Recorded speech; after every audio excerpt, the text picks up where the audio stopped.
Ma'am, $50,000? Are you serious right now? People like you walk in here every week thinking you can pull a fast one. Fake IDs, fake cards, fake names. I've seen it all. And let me save you the trouble. You're not getting a single dime out of this bank today. Take a deep breath, because what happens next will leave you speechless. Before we continue, where are you watching from? Like and subscribe if you believe everyone deserves dignity. It was 12:15 p.m. when the grand marble-floored lobby of Pinnacle Trust Bank's flagship branch in downtown Atlanta was buzzing with the sound of dozens of conversations, heels clicking, and transaction slips sliding across counters, the air thick with the hum of business. Lillian Harper, 41, walked in with quiet confidence, her posture steady, her navy blue suit crisp, the soft click of her black heels barely noticeable against the polished stone. In her left hand was a slim leather briefcase packed with boardroom documents. But she wasn't here for business negotiations. Not today. She was here for something simple, to withdraw $50,000 from her personal account, something she'd done before without issue. But today, she could feel an edge in the air the moment she approached the counter of Ethan Caldwell, a 32-year-old teller with a starched shirt, a stiff tie, and a stare that was sharper than either. Lillian placed the withdrawal slip neatly on the counter and spoke evenly, her voice calm and deliberate. "I'd like to withdraw $50,000. Ethan glanced at the slip, then at her, and his lips curled into a dismissive smirk before he leaned back slightly and raised his voice, loud enough for half the lobby to hear. 50 grand? Ma'am, this isn't a check-cashing joint. Maybe try the ATM down the street." His tone dripped with sarcasm, and instantly, heads began to turn. A white woman in line behind Lillian leaned toward her friend and whispered, "What's her angle?" Another man chuckled softly under his breath. Marcus Tate, a young black entrepreneur in line, clenched his jaw, sliding his phone out of his pocket and unlocking the camera app instinctively. He had seen situations like this far too many times before. Lillian, unshaken, kept her composure. Her voice remained calm but carried a firmness that demanded respect. "My account number is on the card," she said evenly, sliding her platinum Pinnacle Trust card across the counter. "Please verify it." Ethan didn't even glance at the card before waving the slip like a piece of junk mail. "Got real ID?" he asked, his tone sharper now, his smirk widening. "Because these fakes are getting slick these days." The insult cut through the air, drawing a few gasps from nearby customers. Lillian's jaw tightened, but her voice remained steady, colder this time, measured with intent. "Mr. Caldwell," she said, enunciating each syllable. "My identity is not in question." But Ethan only chuckled, louder this time, emboldened by the attention, leaning forward with both elbows resting casually on the counter. "Look, I'm just trying to save you the embarrassment," he said mockingly, raising his voice so the entire row of tellers could hear. "Scams like this? I see 'em every single day." The murmurs in the lobby grew louder, whispers rippling through the crowd as people started pulling out their phones. That's when Aisha Coleman, a 29-year-old freelance journalist standing a few feet away, tapped her screen and hit Go Live. Her caption read, "Discrimination at Pinnacle Trust Bank. Atlanta. Happening now. Within minutes." Her live stream started gaining traction. Hundreds of viewers poured in, the comments section exploding with anger. "This is disgusting. Sue them. Banking while black again."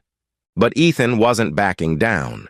If anything, he seemed fueled by the growing attention, his voice rising with every word.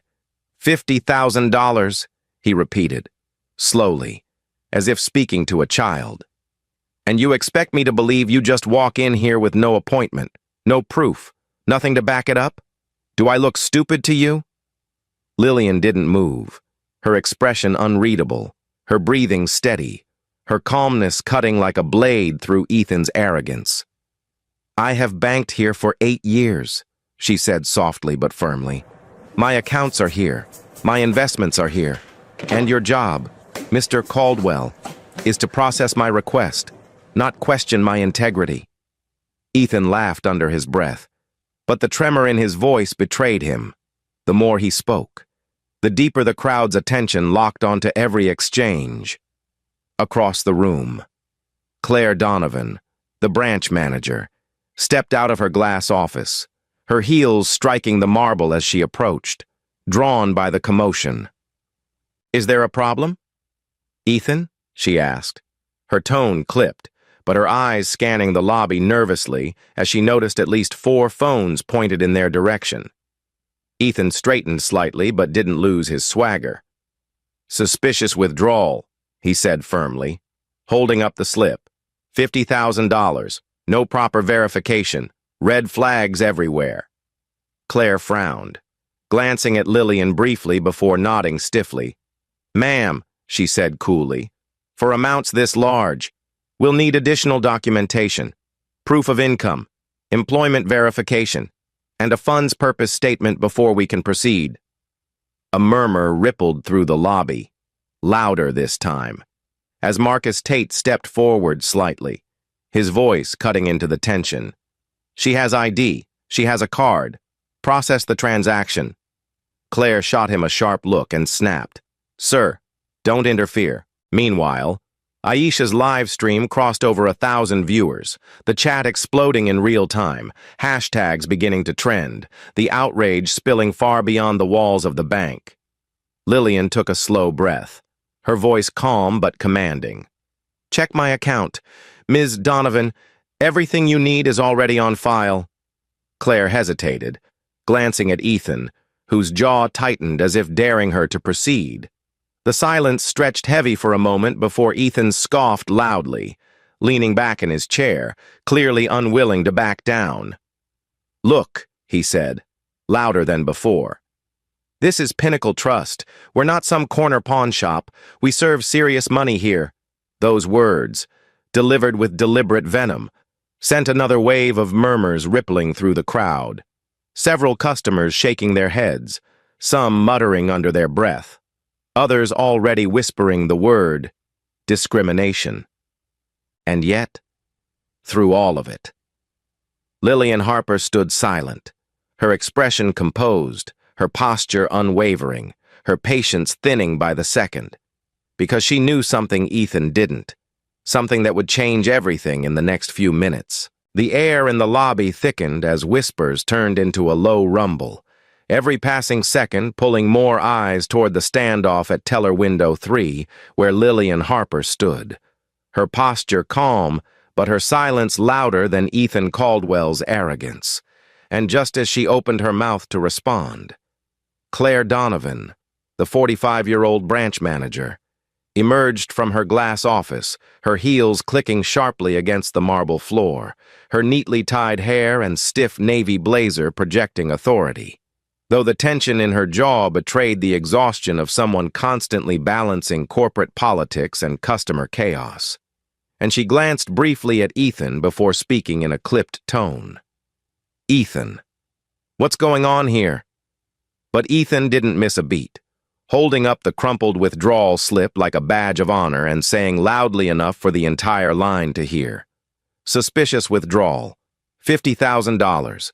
No proper verification.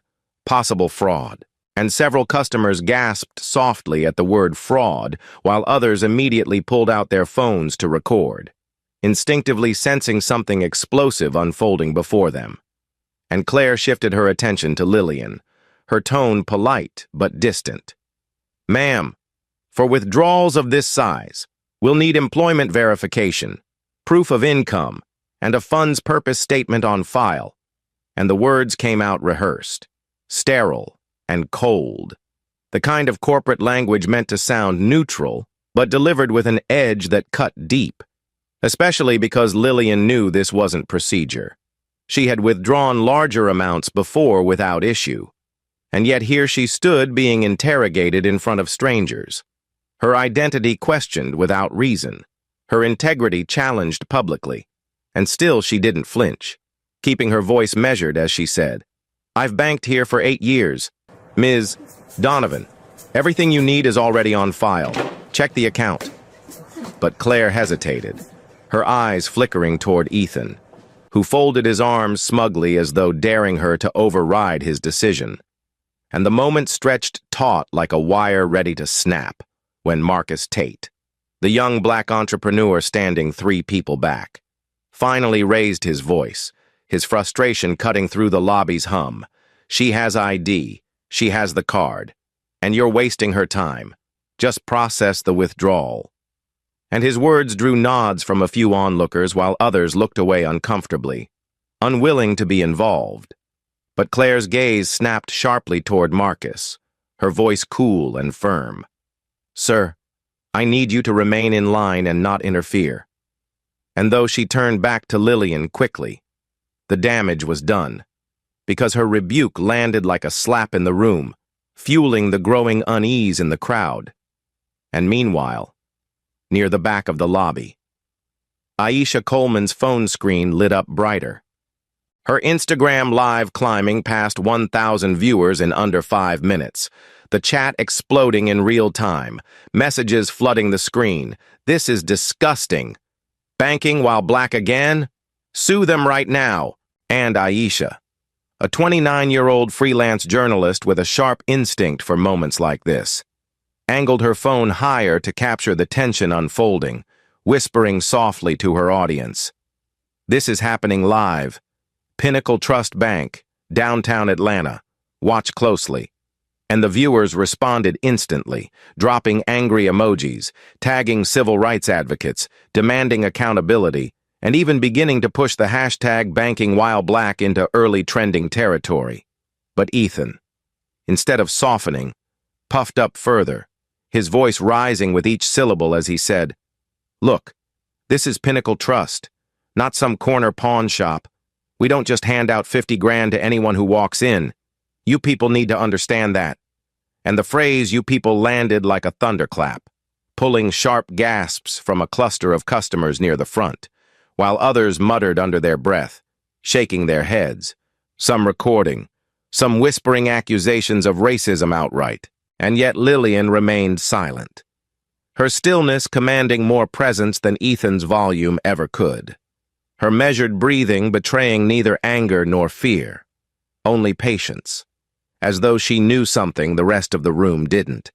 And Jamal Wright, the 38-year-old security guard stationed near the entrance, shifted uncomfortably, his years in the Marine Corps training him to keep order while his conscience screamed at him to intervene, his hand hovering near his belt, but his eyes avoiding Lillian's, because he had seen this before, too many times.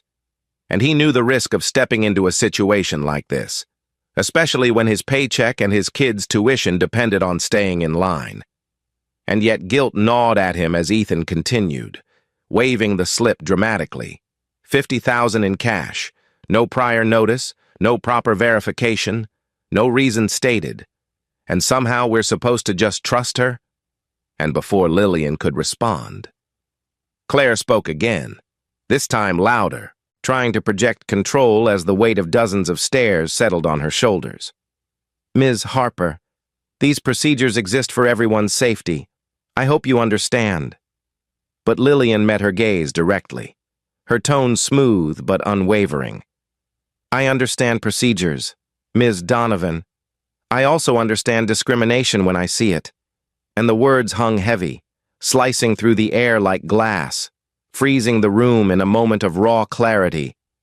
And just then, Aisha's livestream viewer count spiked past 3,000, the comments surging in real time. She's right. This is targeted. Stay strong. We're watching. And Marcus, emboldened by the rising tide of support, muttered loudly enough for the people around him to hear. This is exactly why we don't trust these banks, drawing murmurs of agreement from several customers nearby, while a couple of older patrons shifted uneasily, clearly wishing they had chosen another branch for their lunchtime errands. And Claire, sensing control slipping through her fingers, reached for a different tactic, softening her voice slightly. Ms. Harper, Maybe we can resolve this privately, if you'd like to step into my office." But Lillian didn't move, her voice even colder now, each word deliberate and unhurried. If this conversation started publicly, "Ms. Donovan," it can finish publicly. And a few gasps echoed faintly from the crowd, the power dynamics shifting perceptibly in that instant, while Ethan, refusing to let go, scoffed loudly and muttered under his breath. Figures, though loud enough for Aisha's camera to catch it, sending the live stream into another frenzy. Comments flashing across the screen demanding Ethan's name, calling for boycotts, urging Lillian to stand her ground. And by now, Jamal stepped forward hesitantly, lowering his voice as he leaned toward Claire. "Ma'am, maybe we should process this quietly before this gets worse." But Ethan interjected instantly, louder than before. "No, rules are rules. No exceptions, no special treatment. I don't care who she says she is," and those last 5 words, "who she says she is," seemed to ignite something inside Lillian, though her expression didn't change, her silence itself a strategy. Because while Ethan was too busy grandstanding for an audience, he didn't realize had expanded far beyond the bank's glass doors. She was calculating her next move, her breathing steady, her heartbeat calm, every muscle trained by years of boardroom battles, media scrutiny, and systemic bias. Because unlike Ethan, she knew exactly what was at stake, not just for her, but for Pinnacle Trust itself. And as the seconds ticked by, the lobby's energy shifted subtly, people edging closer to hear, phones raised higher, whispers growing into something electric, something viral, the beginning of a storm that none of them fully understood yet, but one that Lillian Harper had been preparing her entire life to face. "Step aside. Ma'am, verification like this could take hours, maybe even days," Ethan Caldwell said loudly, his voice ringing through the marble lobby as if he were delivering a public verdict, his arrogance swelling with every word, his eyes fixed on Lillian Harper as though daring her to protest. But she didn't move, didn't blink, didn't give him the satisfaction of a reaction, and instead, in that stillness, the entire energy of the bank began to shift, the tension rising with every passing second. Until finally, Lillian opened her leather briefcase with deliberate calm, her fingers steady as she pulled out a single embossed business card and placed it flat on the counter, her voice low, smooth, but carrying enough weight to cut through the crowd's chatter. "Call this number if you need verification. It belongs to my assistant." But Ethan laughed, the sound sharp and mocking, as if he believed she was bluffing. "Fake cards are cheap. Ma'am, try something else." And his words triggered a ripple of disbelief across the lobby. Phones rising higher, whispers buzzing louder, while Aisha Coleman's live stream shot past 6,000 viewers in under 10 minutes, the comments exploding with fury. "This is outrageous. They're humiliating her publicly. Call a lawyer now."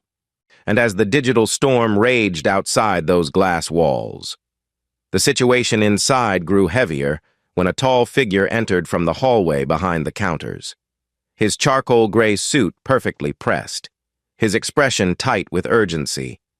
Victor Nguyen, the 50-year-old regional manager, summoned by Claire Donovan's panicked message moments earlier, stepped forward, scanning the room with a gaze trained by years of corporate crisis management. But even his confident stride faltered slightly when he saw the sea of smartphones recording and the red blinking dot on Aisha's phone streaming live, and his tone was clipped, serious. As he addressed Claire first, "What's happening here?" But before she could answer, Ethan interjected swiftly, waving the slip as though presenting evidence in court. "Possible fraud, large withdrawal, no proof. We're following protocol." And Victor's jaw tightened, his eyes locking on Lillian as he spoke, carefully measured but cold. "Ma'am, I'm Victor Nguyen, regional manager. And for security reasons, we take potential fraud extremely seriously, especially with amounts this large." But before he could continue, Lillian slid another card across the counter, this one heavier, engraved, bearing a crest above her name, and her voice, though quiet, carried the kind of authority that silences rooms. Lillian Harper, CEO, Harper Capital Partners. You'll find me listed under Pinnacle Trust Corporation's Board of Directors. And for a moment, the entire lobby seemed to freeze, the weight of her words sinking in slowly like thunder rolling across distant hills. And Victor blinked, his breath catching, reaching instinctively for the card as though needing to feel its authenticity in his hand. And when his eyes scanned the raised lettering, recognition washed across his face, his lips parting slightly as though forming words he couldn't quite push out. Until finally, barely audible but picked up by at least 3 recording phones nearby, he whispered, "She's on the board," and as if on cue, the entire atmosphere shifted instantly, the smug arrogance draining from Ethan's face, his fingers slackening, the slip of paper sliding soundlessly from his hand to the marble counter, his mouth opening but no words escaping, while Claire Donovan's composure cracked, her posture stiffening visibly, her eyes darting between Lillian and Victor in stunned disbelief. And from the far end of the lobby, Marcus Tate muttered under his breath, loud enough for Aisha's live stream to catch it, "Oh, this just got real." And within seconds, Aisha's viewer count doubled again, passing 15,000, comments spiraling in real time. "What? She owns part of the bank? Call CNN now! Fire every one of them!" And for the first time since she entered, Lillian leaned forward slightly, her calm unbroken, her presence towering, her voice steady but sharp enough to slice the tension clean in half. Harper Capital owns 42% of Pinnacle Trust Corporation. I am the largest shareholder of this institution, and I sit on the executive board you answer to. And the impact of those words rippled like a shock wave through the marble and glass, leaving Victor frozen for a beat longer before he stepped back slightly, his face pale beneath the weight of sudden comprehension, murmuring, "Ms. Harper, I wasn't aware." But Lillian didn't respond, her silence deliberate, forcing him to fill the void. And that silence made every sound in the room sharper. The faint ticking of the digital clock near the door, the whispering hum of the air vents overhead, the muffled gasps from customers processing what they'd just heard. And then, as if pulled by gravity, dozens of phones angled higher to capture her every movement. The crowd now fully aware that they were witnessing something extraordinary unfold live before their eyes. And yet Ethan, still clinging to the last threads of his pride, tried to speak, his voice breaking slightly under the weight of the moment.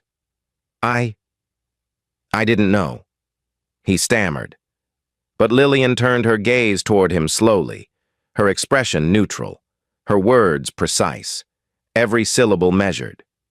"You didn't ask."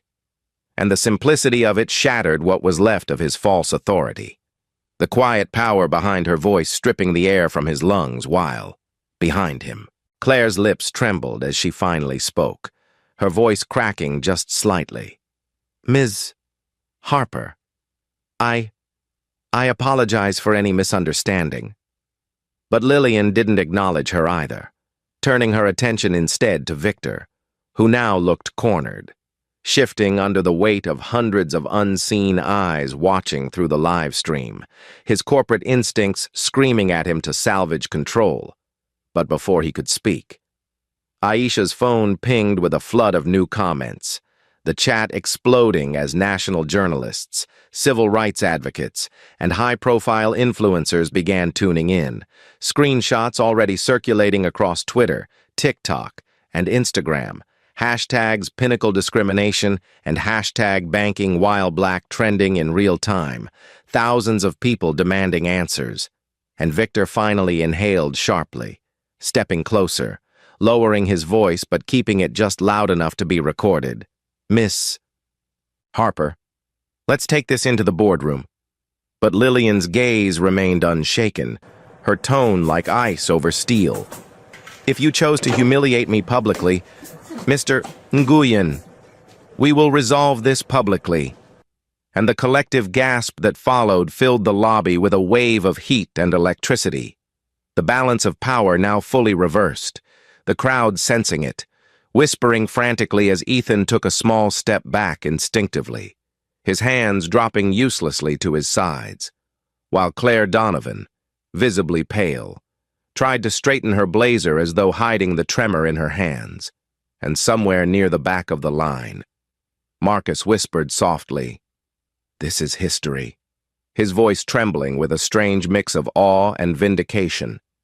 And he wasn't wrong, because in that exact moment, Aisha's live stream shot past 25,000 viewers, her phone vibrating non-stop with notifications, reporters already tagging Pinnacle Trust's official account demanding statements, local news crews rerouting vans toward the branch, and still, through the mounting chaos, Lillian remained perfectly composed, her breathing steady, her tone deliberate as she finally spoke again. Her words aimed directly at Ethan but loud enough for everyone, inside the bank and far beyond it, to hear. This isn't just about a withdrawal. This is about a culture you helped create. And the silence that followed stretched long and heavy, broken only by the relentless sound of hearts racing, phones buzzing, and a digital world waking up to the storm she had just unleashed without raising her voice. Because in the span of 10 minutes, one woman had gone from being publicly questioned to holding the future of Pinnacle Trust in the palm of her hand, and for the first time since the confrontation began. The people recording weren't just capturing a moment. They were documenting the start of a revolution. The lobby was silent for a long, heavy moment after Lillian Harper's revelation, as if the marble floors themselves had absorbed the weight of her words. And then, like a crack of thunder, the chaos began. Gasps, murmurs, the sound of dozens of notification pings as Aisha Coleman's live stream exploded past 30,000 viewers in less than a minute, hashtags surging across social platforms, with hashtag Pinnacle Discrimination and hashtag Banking While Black dominating feeds nationwide, while inside the bank, Claire Donovan's composure unraveled visibly, her fingers trembling as she smoothed her navy blazer over and over, trying to hold on to a sense of control she no longer had. And Ethan Caldwell, who only moments earlier had been puffed up with arrogance, stood frozen behind his counter, his cheeks pale, his breathing shallow, his knuckles white as his hands gripped the edge of the counter for balance. His voice caught somewhere between apology and disbelief, but nothing came out. No defense, no excuse, just silence. And that silence was louder than any words he could have spoken, while Lillian remained perfectly still, her posture upright, her gaze sweeping the room slowly, deliberately, allowing the weight of the moment to settle on every person present, because she wanted them to feel it, to sit in the discomfort of what had just been exposed, and as Victor Nguyen, the regional manager, struggled to compose himself, his phone buzzed violently in his pocket, corporate headquarters blowing up his line with messages he didn't want to read. But he didn't need to. He could already see it unfolding live on Aisha's screen. Tens of thousands watching, commenting, tagging major news outlets, demanding accountability, and one notification in particular caught his eye. The Pinnacle Trust stock price flashing red, dipping nearly 3% in real time, millions of dollars vanishing from market cap as social sentiment plummeted. And Lillian, without breaking eye contact, slowly opened her leather briefcase again and pulled out a single manila folder stamped confidential in bold black letters, placing it gently on the counter as her voice, calm and deliberate, finally broke the silence. Harper Capital has been running an independent discrimination audit across Pinnacle Trust branches for the past 6 months. And today, Mr. Caldwell, Ms. Donovan, you've just given me Exhibit A. and a collective gasp rippled through the crowd. Phones shooting higher, cameras zooming in as Ethan's knees seemed to weaken beneath him, his mouth opening to speak but no sound emerging. And Claire, now visibly pale, whispered hoarsely, "Ms. Harper, please, let's handle this internally." But Lillian's gaze was sharp as glass, cutting clean through her plea. Internally? How convenient. Ms. Donovan, when this humiliation happened publicly, in front of customers, in front of your employees, and now, in front of 30,000 live viewers, and the words landed like a strike, freezing Claire in place, her lips pressed into a thin line, her hands fidgeting uselessly at her sides, while Aisha's audience kept climbing, 50,000 viewers now watching from across the country, flooding the chat with outrage. "Fire him now! Sue the bank! Shut it down! This is systemic racism in action!" And just then, Marcus Tate, still recording from a few feet away, called out firmly, his voice trembling with anger. "This is bigger than just her. This is how they treat all of us." And murmurs of agreement spread among other customers, their voices low but furious, the collective energy in the room shifting from quiet observation to righteous indignation. And Victor, sensing the growing volatility, stepped forward, his tone lower now, trying to de-escalate. "Ms.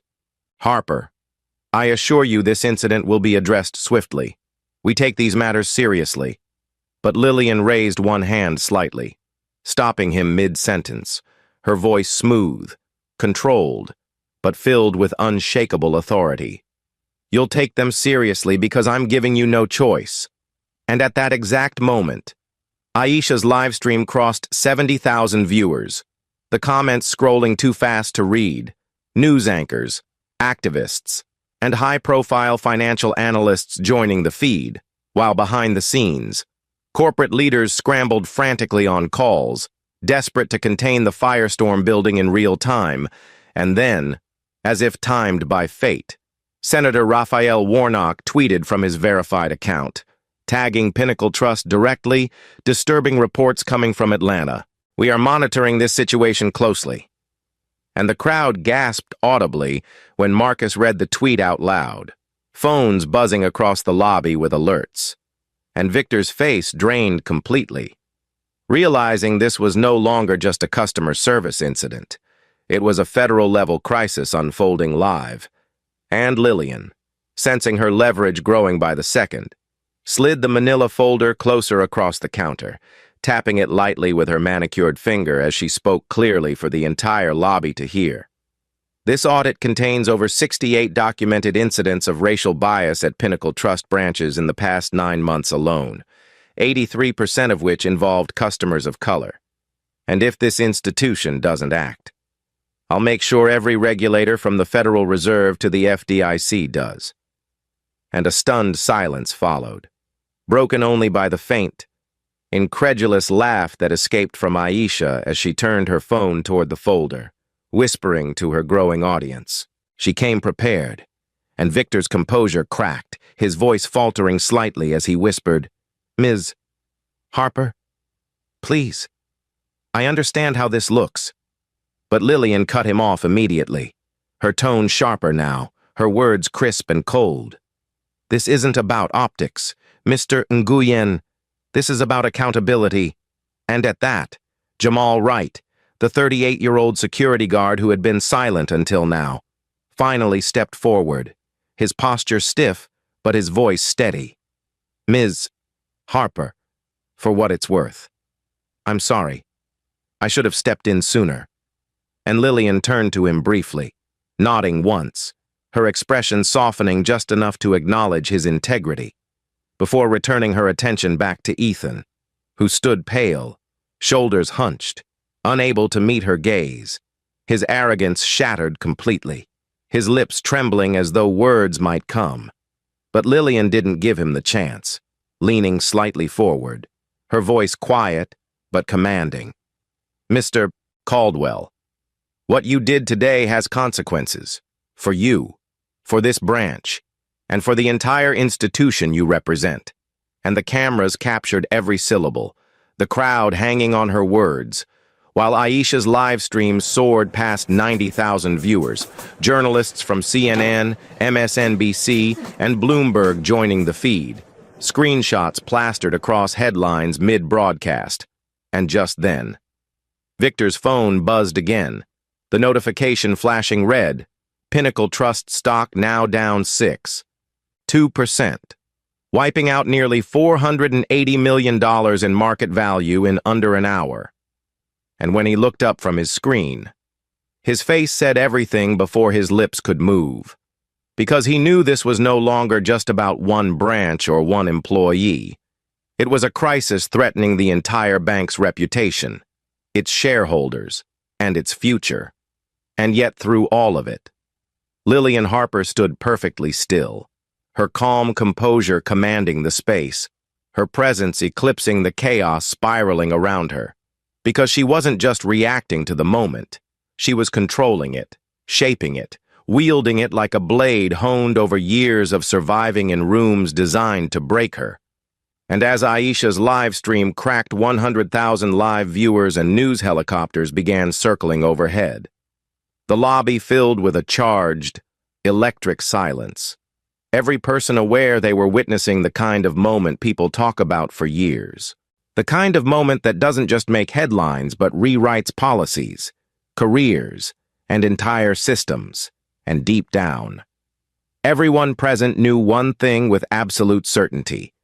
Pinnacle Trust would never be the same again.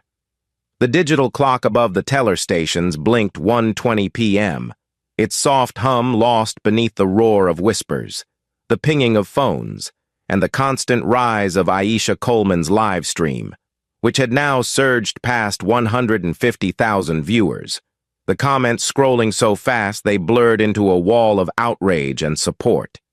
And yet, in the center of the chaos, Lillian Harper stood silent and unshaken, her presence anchoring the room like gravity, her calm more commanding than Ethan Caldwell's earlier arrogance had ever been. And when she finally spoke, her voice was low, even, but carried the weight of authority forged over decades of dismantling ceilings built to keep her out. Enough. The single word sliced clean through the noise, freezing movement mid-breath, silencing whispers instantly as all eyes turned toward her. And she let the silence hang for a moment longer, drawing in every ounce of attention before she began again, her tone steady, deliberate, each syllable precise as if carved in stone. This bank has embarrassed me publicly, humiliated me in front of customers, live-streamed to more than 100,000 people around the world, and made me explain myself to employees who should have been serving me. That ends now.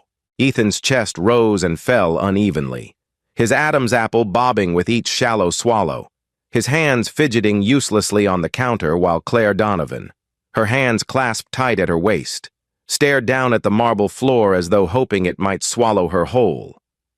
And Victor Nguyen, the regional manager, stood motionless, his expression drawn tight, his corporate mask cracking under the weight of the storm unfolding before him. And that's when Lillian reached back into her leather briefcase and pulled out a silver tablet, unlocking it with her thumbprint in one swift motion, her manicured finger gliding effortlessly across the glass until she landed on a single open document marked Harper Capital Directive, Emergency Governance Actions. And as she placed the tablet on the counter, turning it so Victor and Claire could see, she said calmly, almost softly, but with a deadly finality, Harper Capital owns 42% of Pinnacle Trust Corporation, which gives me the authority to initiate immediate governance measures without board approval when there is material risk to shareholder value. And today, ladies and gentlemen, you've handed me all the justification I need. A collective gasp rippled through the lobby, the tension snapping like an overstretched wire, as Aisha whispered into her livestream mic. She's about to take control of the entire bank, her voice shaking slightly even as her camera held steady. capturing every second for an audience now rocketing past 175,000 viewers. The chat exploding with messages like, "This is history," "Fire them all," "Power move," "Queen energy." And while the outside world burned with viral outrage, inside the lobby, Lillian leaned forward slightly, her eyes locking onto Victor's, her tone firm but cold as steel.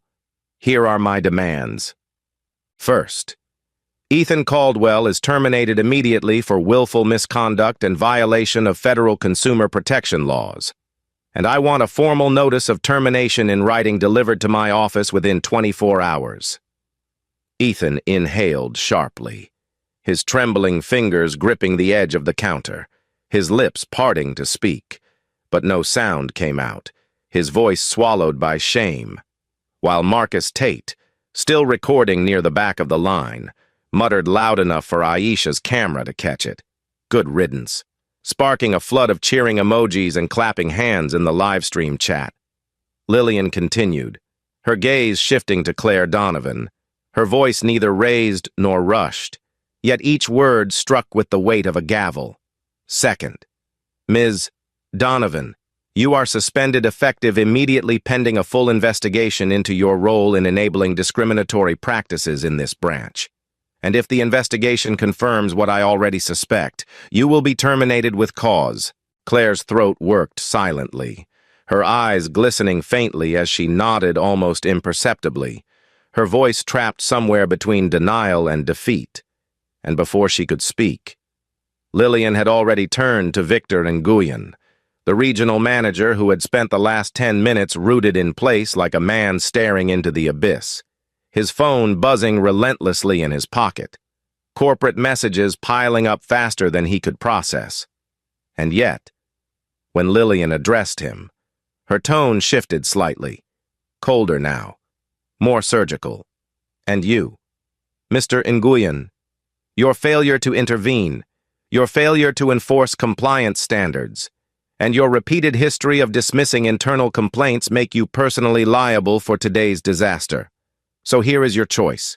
Either you tender your resignation within 72 hours, or Harper Capital will initiate a shareholder vote to remove you and replace you with someone competent." Victor's face drained to ash as murmurs rippled through the crowd, the audacity of her words sending a shockwave across the lobby.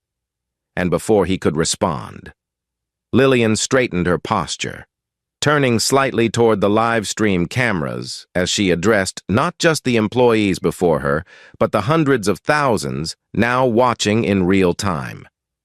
And finally, Pinnacle Trust Bank will commit no less than $78 million to an immediate anti-bias reform initiative, including mandatory 40-hour training for all 5,500 employees, the deployment of real-time AI monitoring systems to detect discriminatory patterns in account handling, and the creation of a $35 million community fund to support minority-owned businesses across the Southeast.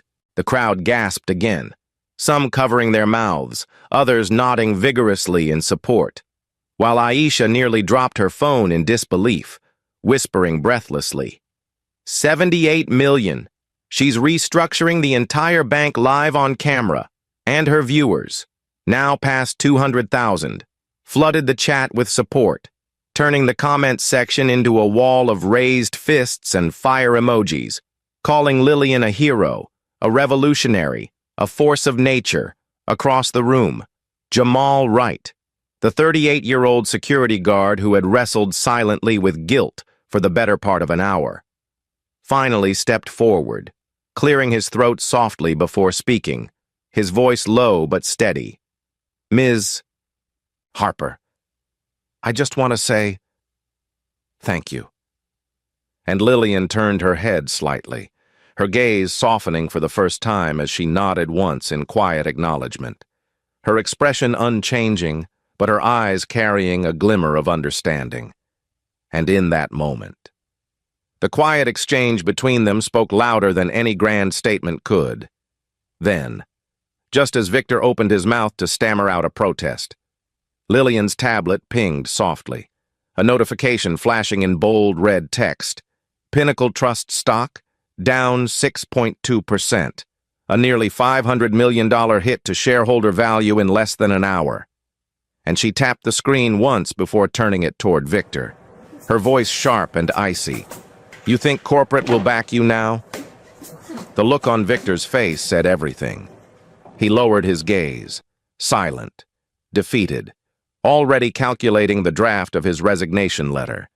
And yet, through the whirlwind, Lillian's composure remained unbroken, her calm commanding, her presence immovable as if the chaos itself bent around her authority. And for the first time since she'd walked into the bank, Ethan, Claire, and Victor all understood. This wasn't just about a withdrawal anymore. This was about power. And Lillian Harper had just seized it without raising her voice, without breaking a sweat, without taking a single step away from the counter. Outside the bank, the news vans were already arriving, camera crews spilling out onto the sidewalk, helicopters circling overhead as the local CBS affiliate interrupted regular programming to air Aisha's live stream feed directly. While inside, the crowd of customers began applauding softly, hesitantly at first, then louder, until the sound of clapping filled the entire lobby, merging with the relentless buzz of Aisha's phone as the live stream crossed 230,000 viewers, trending #1 nationwide. And still, Lillian remained composed, her voice calm as she delivered her final words for the cameras. This bank can choose accountability today, or face consequences tomorrow. The choice is yours.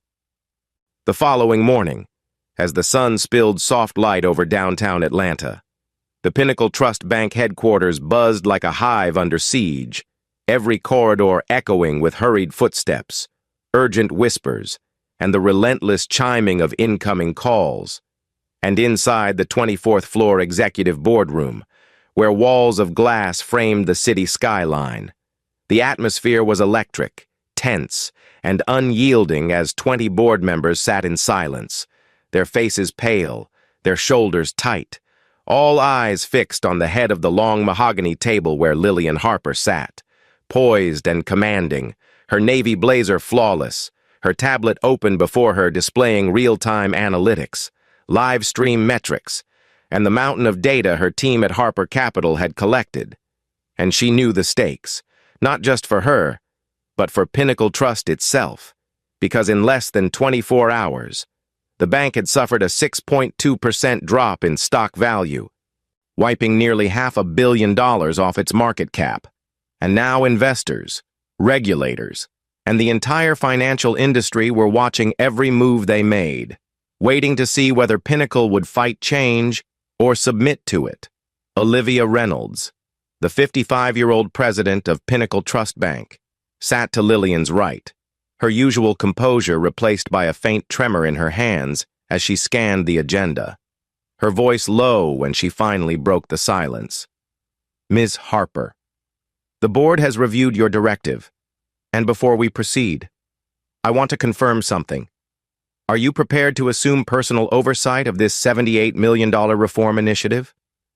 Lillian lifted her gaze slowly, her eyes sharp, steady, unblinking, her voice smooth but edged with steel. "I'm not just prepared, Ms. Reynolds, I insist on it." A ripple of murmurs spread among the board members, some shifting uncomfortably in their leather chairs, others stealing glances at the legal counsel seated near the corner.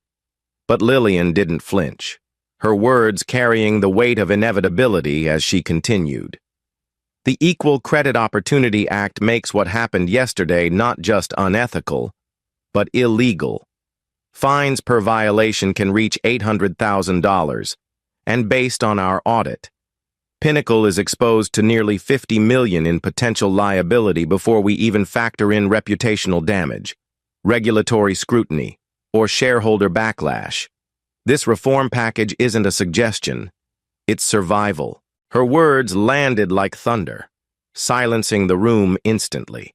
And across the table, Victor Nguyen, the now former regional manager, sat stiffly, his resignation already filed at dawn after a terse 15-minute call with corporate counsel. His nameplate removed from the polished surface before the meeting even began, while Claire Donovan's chair remained empty, her suspension confirmed pending a full investigation, and Ethan Caldwell's name hovered in bold red letters on a separate HR briefing marked "Termination, effective immediately." Yet despite their absences, their shadows lingered heavy over the room, a reminder of the culture that had brought them here. Lillian tapped her tablet once, pulling up a slide titled "The Coleman Protocol," named after Aisha Coleman, whose live stream had become the catalyst for change, and as the display lit up across the boardroom's massive wall screen, she explained evenly, her voice carrying the kind of certainty that made resistance impossible. This is Pinnacle's future. 40 hours of mandatory anti-bias and civil rights training for all 5,500 employees, certified by the National Diversity Council, a $35 million community investment fund to support minority-owned small businesses across Georgia, Alabama, and the Carolinas, deployment of real-time AI systems to monitor account handling patterns for bias, with immediate escalation protocols to human review, and the creation of a permanent Office of Civil Rights Compliance, reporting directly to me, to enforce federal consumer protection standards. Gasps echoed softly from two board members at the far end, one whispering under his breath. 40 hours? Mandatory? But before anyone could speak, Lillian raised her hand slightly, her tone cooling as she delivered the next blow. Pinnacle doesn't have a choice anymore. Yesterday, our stock lost nearly $500 million in value. Today, BlackRock, Vanguard, and other institutional investors are demanding answers. And if we fail to act, Harper Capital will file a shareholder motion to replace this board. The words landed like a guillotine, and across the room, no one moved, no one breathed. Until finally Olivia Reynolds straightened in her chair, her voice steadier now, laced with reluctant admiration. Then we approve it, unanimously, one by one. Hands rose around the table, some hesitant, some deliberate, but all inevitable, until 20 hands signaled yes, locking Pinnacle Trust into the most sweeping reform in its 103-year history. And when the motion carried, a hush fell over the room. Not relief, but awe, as though everyone present knew they had just witnessed the beginning of a new era.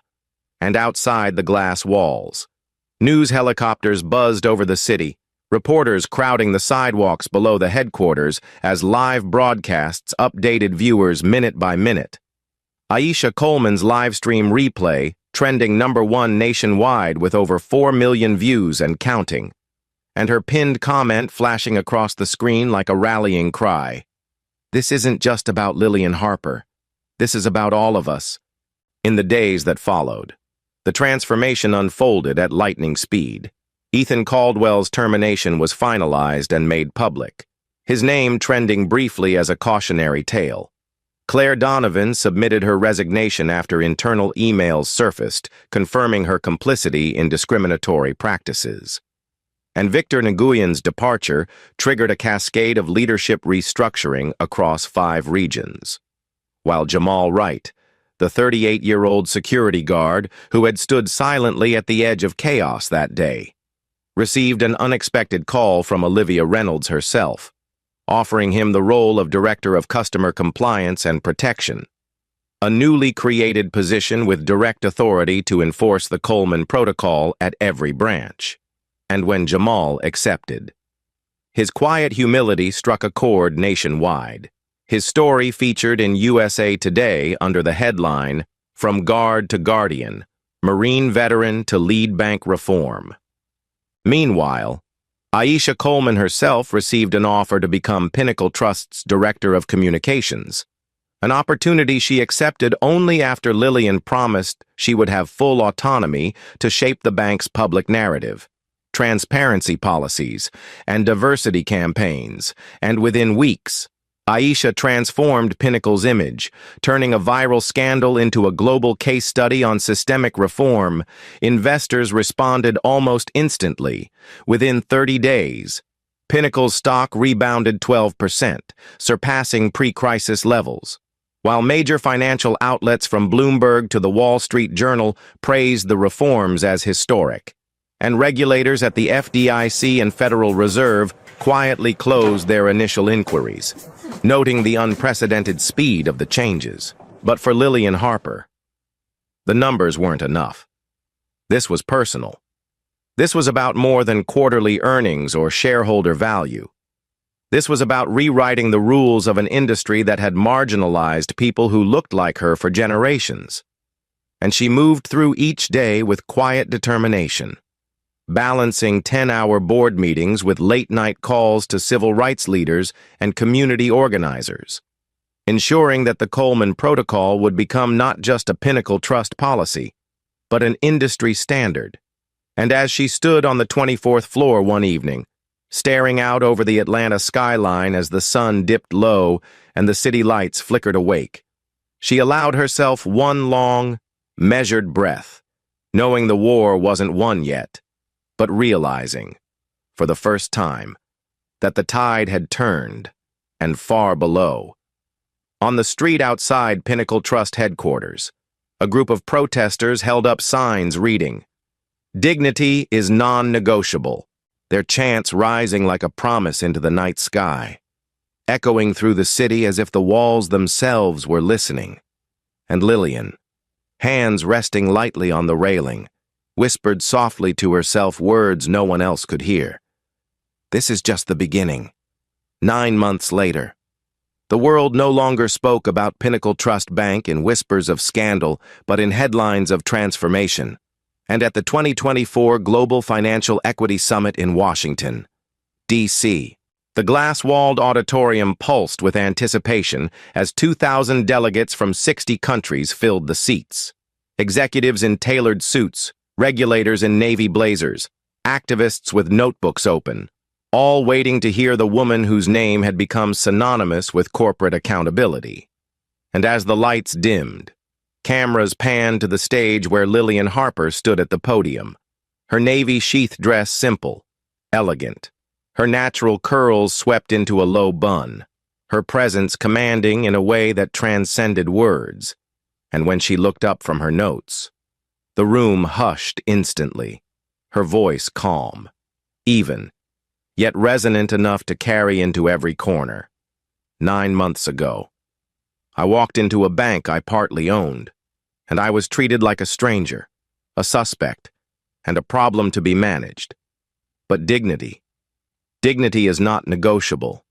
The words hung heavy, met with quiet nods, murmurs, and finally, applause that rippled slowly across the audience before fading again into silence. And she continued, her tone rising just enough to strike the heart. What happened that day was not just about one branch or one teller. It was about a system designed to make certain people feel small, unseen, and unheard. And I promised myself that would end on my watch, on the large screens behind her. Footage from Aisha Coleman's now iconic live stream played silently. Ethan Caldwell's dismissive smirk, Claire Donovan's cold rebuke, Victor Nguyen's rigid composure, contrasting sharply with the caption that now defined Pinnacle Trust's new reality, from scandal to standard-bearer, how one bank became a model for equity. Lillian turned slightly toward the screen, gesturing gently as she spoke. Because of what we built together, Pinnacle Trust became the first major financial institution in U.S. history to embed civil rights protections into every layer of its operations. And we didn't just recover. We grew. She paused, letting the weight of the statement land before continuing.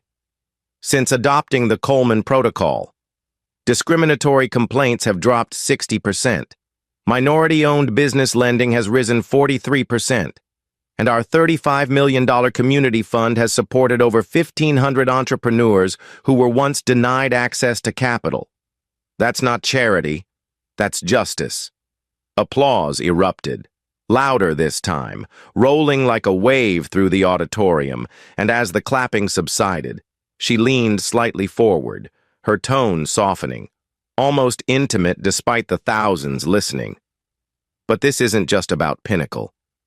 This is about the responsibility every institution carries when it holds people's dreams in its hands.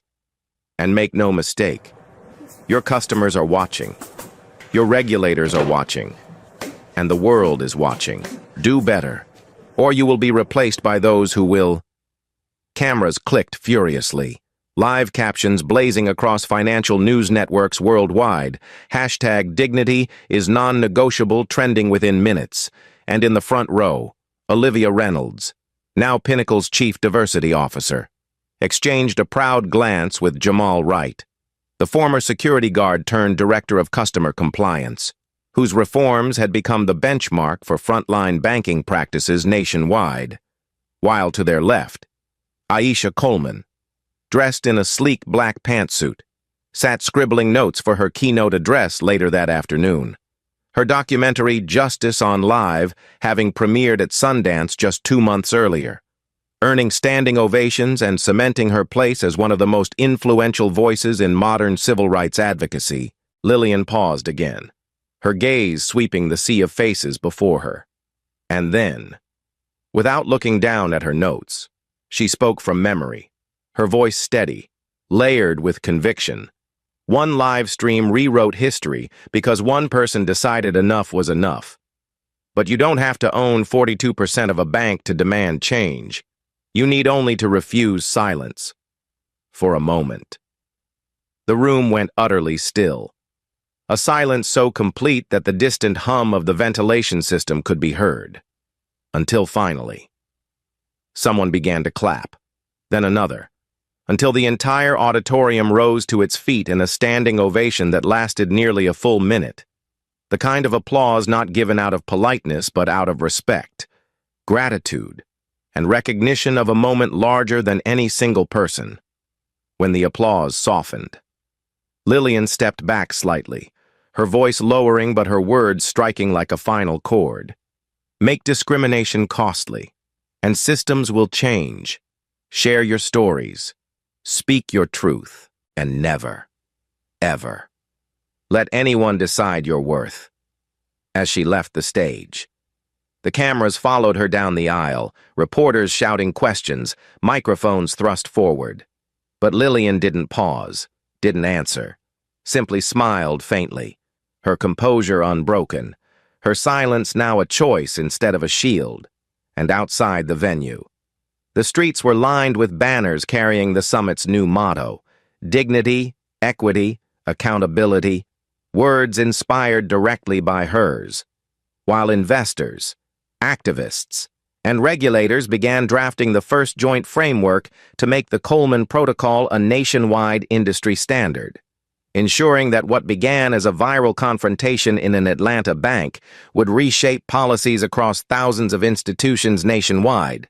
That night, as Lillian sat alone in her hotel suite overlooking the Potomac, the city lights reflecting softly against the glass, her phone buzzed with notifications, congratulations from senators, CEOs, civil rights leaders. But she set it aside, choosing instead to step out onto the balcony, breathing in the quiet hum of the city, and for the first time in months, she allowed herself to exhale fully, knowing that while there were still battles ahead, the path had shifted forever. Behind her, the TV played muted coverage of the summit, Aisha's voiceover narrating the closing lines of her documentary. Sometimes, all it takes is one person, one moment, one refusal to stay silent, and the world changes. And there, under the night sky, with the city spread out before her and the weight of history settling softly on her shoulders, Lillian Harper finally smiled, not because she had won, but because she had turned one act of humiliation into a movement no one could ignore. And in that quiet, she whispered to herself words she'd carried for years, now finally fulfilled, never small again. Thank you for watching. Don't forget to subscribe, like this video, and comment where you're watching from. Your support means everything.